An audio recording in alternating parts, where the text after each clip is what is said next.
NDA के manifesto पर लालू और तेजस्वी का तंज। घोषणा पत्र पढ़ने तक का समय नहीं, ये लालू यादव की तरफ से कहा गया। वो घोषणा पत्र क्या लागू करेंगे, वर्तमान सीएम को बोलने तक का मौका नहीं दिया गया। ऐसी क्या पर्देदारी जिसे छुपाया जा रहा है, ये बड़ा तंज यहां पर लालू और तेजस्वी की तरफ से कसा गया है। तो बड़ी और महत्वपूर्ण जानकारी आप तक पहुंचा रहे हैं। कल महज 26 सेकेंड, आपको बता दें कि जब घोषणा पत्र मैनिफेस्टो जारी किया गया था एनडीए की तरफ से, तो सिर्फ 26 सेकंड के लिए तमाम जो नेता थे वो मंच पर मौजूद रहे। उसके बाद घोषणा पत्र जारी करने के बाद तमाम जो नेता रहे वो मंच छोड़कर जो है मंच से चले गए। और उसी को लेकर देखिए कल भी लगातार जो है इसको लेकर प्रतिक्रिया सामने निकल कर आ रही थी। लगातार जो विपक्ष है यानी कि महागठबंधन एनडीए सरकार को घेरता हुआ नजर आ रहा था। और ये भी कहा गया कि ऐसा लगा कि सीएम को घोषणा पत्र के बारे में जानकारी नहीं थी, क्या उन्हें बोलने का मौका नहीं दिया गया। ये तमाम जो सवाल थे वो उठाए जा रहे थे। और अब इसी को लेकर एक बार फिर से तंज यहां पर कसा गया है एनडीए के मैनिफेस्टो को लेकर। घोषणा पत्र पढ़ने तक का समय नहीं, ये लालू यादव की तरफ से कहा गया। वो घोषणा पत्र क्या लागू करेंगे, वर्तमान सीएम को बोलने तक नहीं दिया गया, ये भी कहा गया।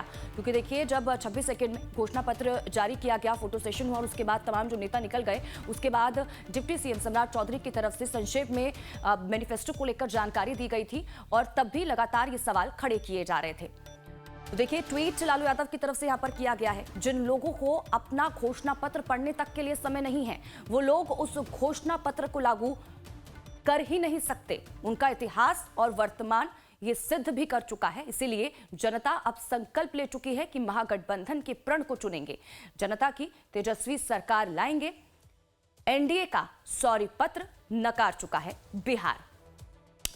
देखिए सॉरी पत्र क्योंकि कल तेजस्वी यादव की तरफ से कहा गया था कि एनडीए को दरअसल सॉरी पत्र लाना चाहिए था, क्योंकि पिछले सालों में जो घोषणाएं उनकी तरफ से की गई थी वो धरातल पर उतारी नहीं गई। और यही वजह है कि सॉरी पत्र यहां पर एनडीए की तरफ से लाना चाहिए था। ये भी तेजस्वी यादव की तरफ से कहा गया था। अब देखिए तेजस्वी यादव की तरफ से क्या कुछ ट्वीट किया गया है ये भी जानिए। तो उन्होंने लिखा कि लोकतांत्रिक इतिहास में एनडीए का बिहार को लेकर घोषणा पत्र केवल 26 सेकेंड में ही जारी कर दिया गया और उसमें वर्तमान मुख्यमंत्री को बोलने भी नहीं दिया गया।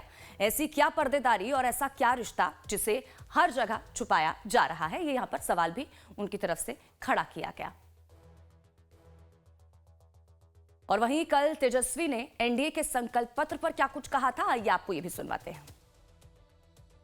मैनिफेस्टो जो है जारी जैसे किया गया वैसे ही ख़त्म भी होगी, यानी 30 सेकंड के अंदर जो है इनकी घोषणा पत्र का जो कार्यक्रम था वो ख़त्म हो गया है। आदरणीय मुख्यमंत्री जी को तो पता ही नहीं होगा कि उस घोषणा पत्र में क्या है, शायद उनको बोलने ना दिया जाए, इसलिए जो है जल्द से जल्द जो है ये ख़त्म कर लिया गया।